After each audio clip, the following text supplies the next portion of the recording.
London. I mean, every Saturday when we get a nice sunny day. Oh my God! All right. So anyway, we had quite an interesting week to say the least. I'm just going to wrap up what happened last week. You can see that basically the dollar has sold off basically against the CAD. It sold off against the Swiss franc. It sold off against the British pound. When you see the pound getting to a buy, this means that we have a buy, so this means that the dollar has sold off. You can see that again against the Australian went, we had the buy above the 98.45, which was our structure point, and now it is trading at 103.35, so we got another 500 pips on that, so the Aussie moved very nicely to the upside. You can see also the euro dollar has traded above the structure point and the long point, and it is now closing 400 pips above the buy signal. The same thing with the CAD. So again, I'm showing you this because there are certain things you want to be looking at, and these things are the ones that gives us or if we are going to do our portfolio selection over the weekend, choosing the pairs that we want to be trading. And this is the same thing for you turtles again, because as of Monday, as I said, we will be doing the morning training planning session, and I want to know that every one of you knows exactly all the pairs and he has done them. So you're looking, when you populate your long point and your structure long, whenever one of them is one and the same, so your long point and your structure long is one and the same, or your short point and your structure short is one of the same, these are the powerful entries. And I want you to look here. The dollar CAD short point and the structure short, one and the same. The dollar Swiss, your structure short and your short point is one and the same. You look at the pound Swiss, one and the same. If you're looking at the Aussie CAD, you're buying it above the 102. You have the long point and the structure long one. The Aussie dollar, the long point and the structure long one and the same. The euro dollar, buying it at 134.46 as structure long and your structure point. Looking at the euro dollar, 86.1. Again, the long point and the structure point. The euro CAD, every single one of them that we had a unique or the same buying point and the structure long, or the same selling point and the same structure long, you could see that each one of them on average has given you at least between 4 to 500 points or 500 pips. Any one of them, if you have selected any one of them, that would have given you at least 4 or 500 pips on average on your trade. And therefore, when you're doing your portfolio selection Monday, in addition to the instruments that you're focusing on, you want to populate. I want to see every one of your radar screens come Monday morning populated with the long point, with the structure long and the structure short, and these are the ones that are going to trigger for us our entries. So again, these are the trades that has been planned last week, and you can see now how they are moving. So we're going to start again from the beginning by looking at the dollar.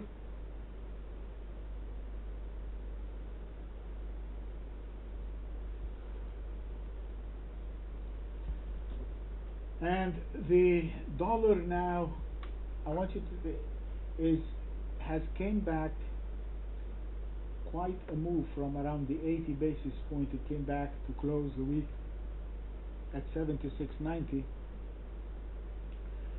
and it is about 30 or 20 basis point from the structure point. We have a structure point sitting at the 76.74, and it didn't touch it. I mean, it didn't trade below it. It traded as low as 76.79, and it bounced up and closed at 76.9. This is quite a weak close, and it should give us again what's presumed to be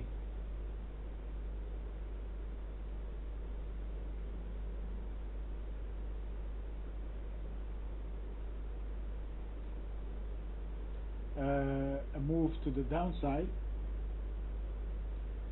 The only thing that I have here is that we did have now quite an extended move to the downside. I mean, it gave us a big move so far, and again, the way we are going to look at the dollar from now on, only if that dollar index trades below the 76.74, we're only going to take it short. So as of now, with regards to the dollar, any trade below the 76.45 is now going to be our short entry and our structural short. Now the markets have a tendency of giving us an image or that when something is so obvious and so clear that basically it's a no-brainer that this is the way you should be trading it, or you should be taking it to the short side, it is usually when it's so easy, it is now has come to the end of the move. So having said that, we're not going to predict that the dollar is going to go up, but what this is going to tell us is we will only go short on a trade below the 76. So we're not going to push the short side for the dollar unless we get a break below the 76.74.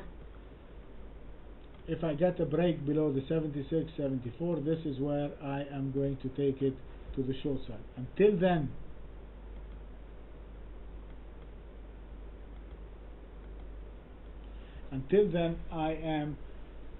I'm going to maintain a neutral stance on the US dollar. We're going to look at the next one, the ones that really have moved well during last week, which is the Australian dollar. And the Australian dollar, again, you can see how picture perfect it is. It took us above, this is based on the index. We had the trade above the 97.57, and it took us all the way up and closed the week at the 102.58. As you can see, this is, if I put the weekly chart for you,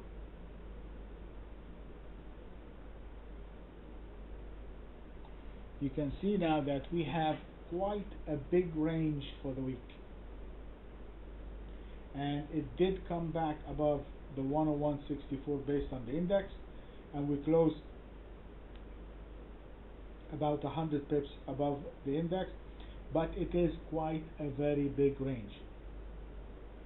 This week has, the low was 96.70, so that was a 600 pip week. I mean, this thing has appreciated about 6 or 7% during the week, and it closed, the high of the week closed is 102.70. This one we closed at 102.58, so this is nearly closed near the dead high.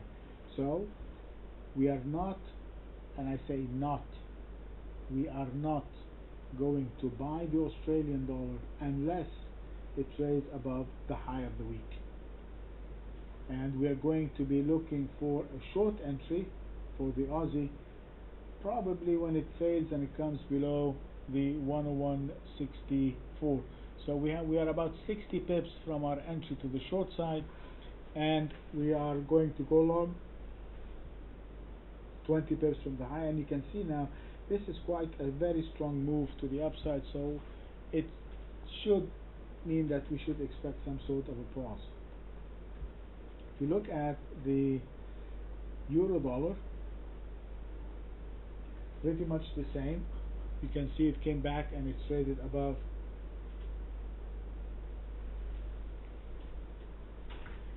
thanks. Yeah. Thank you. Thank you. Thank you. thing's getting me a cookie. You know. Okay, so again, this is I don't know if this is a euro strength or dollar weakness, nor do we care. But again, we have now we closed the week at 138.70, and we have a structure point, which is the diamond. If you remember, we were talking last week. This is the bottom of what we call the diamond formation, and the 138. This is my charts have been for some reason deleted over the weekend. I don't know why, so I'm recreating them again as we speak. So basically this is what we call the diamond formation, and whenever we have a diamond formation, and a diamond formation is basically having two triangles, and the base, they have a semi common base, and they are narrow on the left hand side and on the right hand side of the screen. And once we break this, is, as I said, it's a very big bearish setup, and we did break below it. We traded below the 138.11. We sold off, and now we're back above the 138.11. This move over here, this move that you see there, this is just a move to the upside. It is not a trend change. We don't have anything here that would indicate there is a trend change in the euro to the upside. We don't have a structural failure. We have nothing from a trend change standpoint. All what we have is a pullback that went straight up towards the 138.11. So this so far is nothing more than a correction, and we should be looking for, or a gift, and we should be looking for a resumption of the downside. Okay, and our selling point in this case will be on a trade back below the 138.11, and we are going to be buyers above the high of the week, which is 138.85, which is 15 pips from now, which is extremely good. Okay. Also the British pound,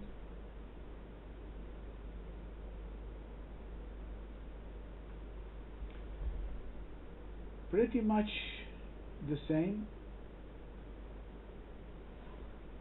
This is the 157.80, 157.61 based on the index, and it pretty much looks like the same as the euro. We had a big explosive move to the upside. It is not a trend change. It is not. It is basically a gift. We have the structure failure here, and the beginning of a downward trend. All what we have is a snapback, and we have that the pound came back above the structure point. Now, since we don't have a structure failure or anything to indicate a trend change, then I am going to go short. I'm expecting a continuation of the downward trend, and if it trades below the 157.63, then basically I'm going to be taking it to the short side. And last but not least, we're going to look at, let me put the CAD first.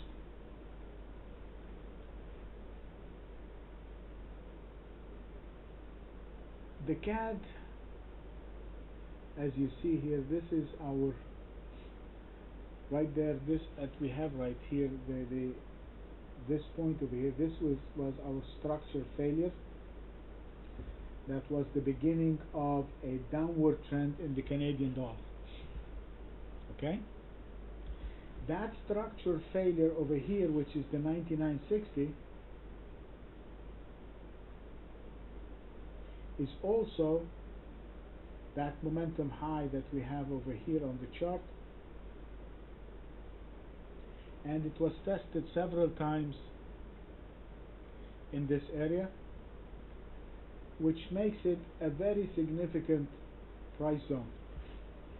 And upon a trade below the 99.60, we are definitely now in a bear trend in case of the Canadian. That move that we had up here from the last 5 days, it is more of a slide in the US dollar more than it is a buy in the Canadian, and therefore we should be looking for the resumption of the downtrend in the Canadian. So the CAD is, I think the CAD technically is one of the weakest currencies out there.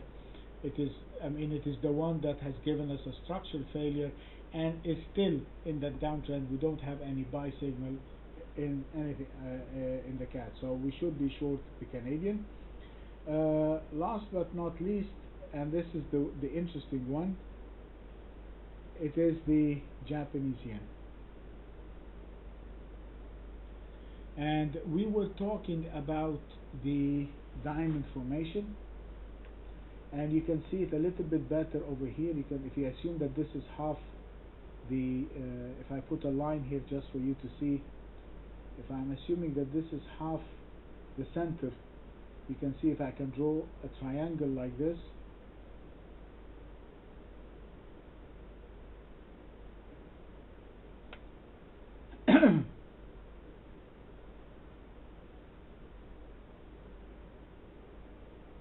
and I can do also the triangle on the other side, starting from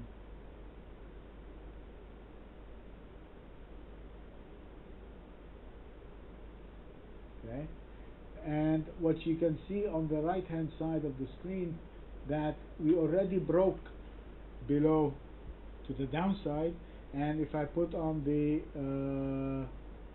long-term strategy,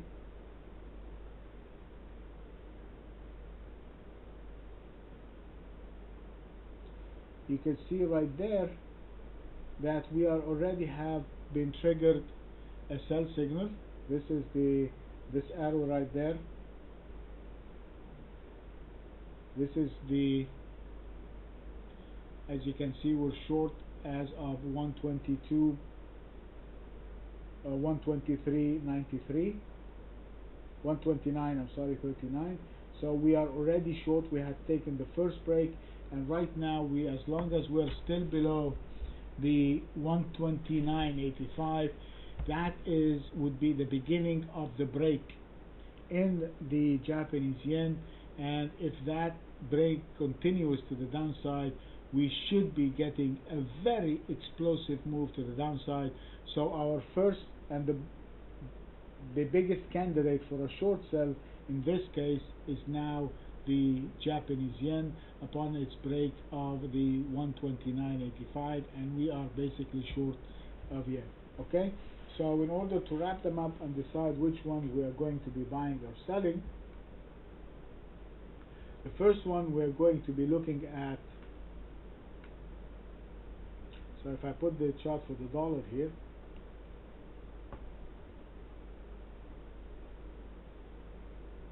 as you can see in the dollar, we basically took the profit when it came back below the 77.83. This one where the trade was closed. And right now, even though it is in a decline, we don't still have a downtrend. So we're not looking at selling it. We're looking now for what happens in the market.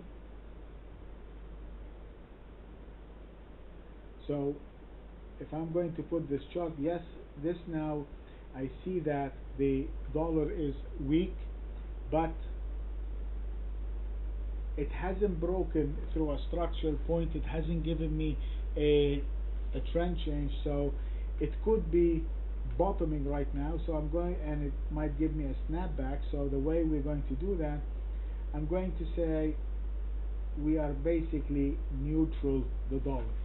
We are going to be short the dollar below the 76.74. The Australian dollar seems to be quite strong. Then we have, which is definitely weak, we have the Japanese yen, which is now has given us a very big sell signal on the charts. The pound is slightly positive.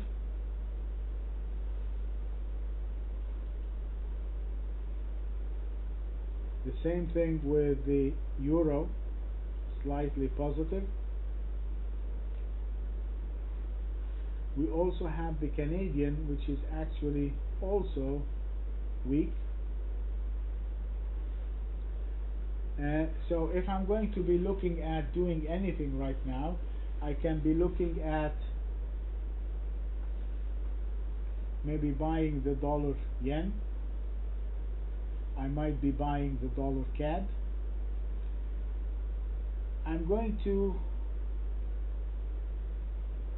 be very speculative or very conservative with trading with between the dollar and the pound and the euro and the Australian, because all of them have reached we had what we call very big range weeks, and all of them closed near the high of the week. So for example, if you look at the Aussie,